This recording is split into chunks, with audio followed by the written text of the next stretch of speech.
जब उस प्यास से व्याकुल 5 पांडव वन में भटक रहे थे, उसी समय युधिष्ठिर जी ने भीम से कहा, भीम बड़ी प्यास लग रही है, कहीं से जल लेकर के आओ।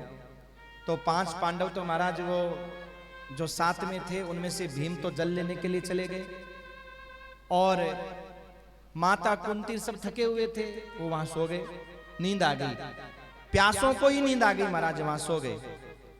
और सोने के बाद में जब उनको नींद आ गई तो इधर भीम दादा जो थे वो जल की खोद करते करते करते करते जो हिडंबासुर नाम का राक्षस रहता था उसके आसपास में चले गए। अब सजनों, हिडंबासुर राक्षस की नाक इतनी तेज थी कि आसपास कोसों दूर अगर कोई पुरुष होता था तो वो सूंघ लेता था, और सूंघ कर बता देता था कि मनुष्य की गंध आ रही है, मनुष्य की गंध आ रही है, और वो उसके पास पहुंच जाता था खुशबू को, सुगंध को देखते देखते, और उसको मार करके उसको खत्म कर देता था। आज क्या हुआ, जब उसको मनुष्य की गंध आई तो उसने अपनी बहन से कहा, हिडंबनी से, कि जाओ तुम जाकर के देखो ये मनुष्य की गंध कहां से आ रही है, उसको पकड़ करके मेरे पास लाओ, दोनों बहन भाई मिलकर के खाएंगे। उस जंगल में वो दोनों बहन भाई रहते थे, वहां के राजा थे वो हिडंबासुर और हिडंबा, हिडंबनी जो उसकी बहन थी, वो दोनों वहां के राजा थे, वो दोनों वहां रहते थे। और हिडंबासुर की बहन जब उस गंध को देखती देखती वहां पहुंची और भीम को देखा, तो सजनों भीम को देख करके उसका मन विचलित हो गया और उसको देखती रही महाराज, मारा नहीं उसको, देखती रही, लेकर के नहीं आई, पर आपस में भीम की और उसके बहन की आपस में बातें होती रही। हिडंबासुर मन में सोचने लगा, मेरी बहन कब से गई है, अभी तक लेकर के नहीं आई, क्या बात है, कोई परेशानी में तो नहीं फंस गई। और महाराज यही सोच करके हिडंबासुर अपनी बहन को खोजने के लिए चला, तो क्या देखा, वहां तो दोनों मीठी मीठी बातें कर रहे हैं, आपस में वार्तालाप कर रहे हैं। और तभी महाराज वो अपना विकराल रूप हिडंबासुर दिखाता है। प्रगटा भीषण तब एक दानव, चाहता भक्षण करना मानव, चाहता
बाद में देखूंगा मैं।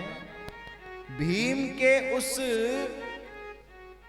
सुंदर शरीर को खाने के लिए वो दौड़ा, और जब भीम के सुंदर शरीर को खाने के लिए दौड़ा तभी भीम ने एक टांग लगाई महाराज। भीम का हट्टा खट्टा शरीर महाराज, एकदम उसका भी हट्टा खट्टा शरीर, एक टांग मारते वो धड़ाम से, क्योंकि भीम के अंदर महाराज 10,000 हाथियों का बल है। हुआ क्या था, ये हाथियों का बल कैसे प्राप्त हुआ भीम को? एक बार दुर्योधन ने योजना बनाई भीम को मारने की, कि सबसे ज्यादा ताकतवर इन 5 भाइयों में भीम ही है। ताकत पहले भी थी उसमें, मगर और ताकतवर कैसे बना, कि योजना बनाई दुर्योधन ने मारने की, और ले जाकर के महाराज वो वहां पर जंगल के अंदर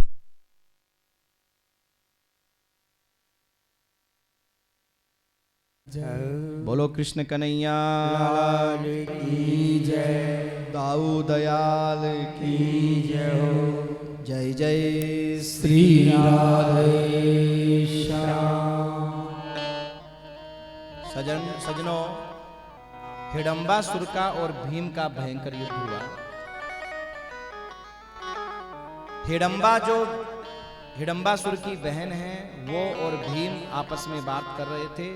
इसको भयंकर क्रोध आया कि देखो मैंने तो बहन को इसको लेने के लिए भेजा और ये इससे मीठी मीठी बातें कर रही है, मित्रता कर रही है किसी मानव से। अरे जो मानव हमारा आहार है उससे ये मित्रता कर रही है। तो क्रोध के कारण वो जैसे ही सबसे पहले अपनी बहन पर झपटा तो भीम ने उसकी रक्षा करने के लिए कि भाई नारी की रक्षा करना कर्तव्य होता है, किसी अबला की रक्षा करना पुरुष का कर्तव्य होता है, उसकी रक्षा करने के लिए भीम ने टांग लगा करके उसको पटक दिया। और जैसे ही महाराज वो गिरा, गिरते ही मुंह के बल गिरा तो उसके मुंह से खून निकल आया बाहर। भीम को जरा भी भय नहीं है, तनिक भीम को भय नहीं हुआ आभास। दानव दुष्ट हिडंब था, देना चाहता त्रास। हिडंबासुर जो मारना चाहता था भीम को, पर भीम को उसका जरा भी डर नहीं था, क्योंकि भीम के अंदर 10,000 हाथियों का बल है। ये बल कैसे आया? एक बार की बात है, दुर्योधन भीम को सबको बच्चों को साथ में ले जाकर के, और महाराज वो पंगत पुरुष रहे थे जंगल में, वो पिकनिक मना रहे थे, ये मानो जंगल में पार्टी कर रहे थे। और पार्टी करते करते करते करते सजनों क्या हुआ, पास में नदी बह रही थी, तो उस नदी के किनारे पार्टी करते करते, गंगा के किनारे पार्टी करते करते, और उन्होंने जहर मिला हुआ भोजन भीम को खिला दिया। और खिलाने के बाद में पत्थर बांध करके नदी में डाल दिया। अब नदी का बहाव इतना तेज था कि सीधा ले जाकर के उसने सागर में छोड़ दिया। सागर से सीधे वो पाताल में, वहां से एक रास्ता पाताल को जाता, सीधे पाताल में पहुंच गए। सीधे वहां से रास्ता पाताल जाता, पाताल में पहुंच गए। पाताल में जैसे ही, पाताल में नाग रहते हैं, नाग लोग पहुंचे। नागों ने जैसे मनुष्य को देखा तो डंक मारने शुरू किए महाराज। और जहर की काट होती है। जहर जो खिलाया था, सांपों ने जो जहर का डसा, मालूम देखिए किसी को सांप खा जाता है ना तो डॉक्टर जहर के इंजेक्शन लगाता है। जो सांप खाता है इसलिए पूछता है कौन सा सांप खाया। जो सांप खाता है कितना उसका तीव्र जहर है, उतने ही जहर का इंजेक्शन लगता है। तो जहर जब टकराता है तो टकराने के बाद वो खत्म हो जाता है। तो जो अचेत अवस्था में जहर खा करके भीम पड़े हुए थे, नागों ने जब उनको डसा तो डसते ही वो जहर उतर गया। वो जहर का असर पूरा खत्म हो गया।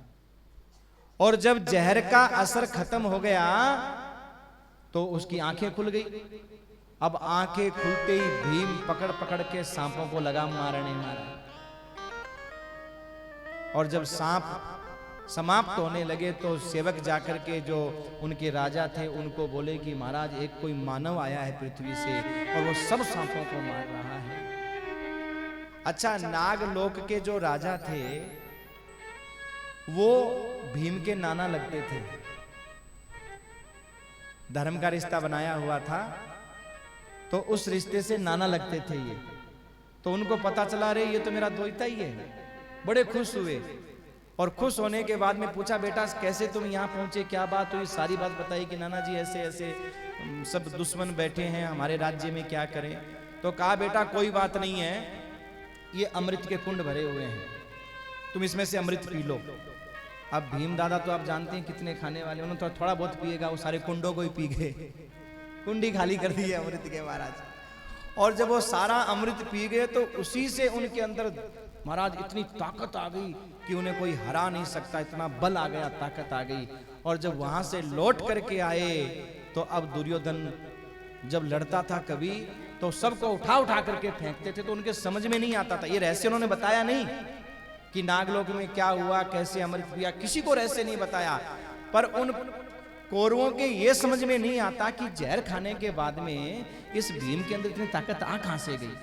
और भगवान श्री कृष्ण ने भी कह दिया इस रहस्य को किसी को बताना मत, छुपा के रखना इस रहस्य को। इसलिए भीम जब जंगल में पांडव थक जाते थे, भाई थक जाते थे, तो सबको कंधे पे, हाथों पे, भुजा पे बैठा के दौड़ते थे। देख लो इतनी ताकत थी, दौड़ते थे महाराज भीम दादा, थकते नहीं थे। और तो सब थक जाते थे, पर इन्होंने वो कुंडों को साफ ही कर दिया था, अमृत को इतना पिया महाराज वहां अमृत कि इनको कोई असर नहीं होता था।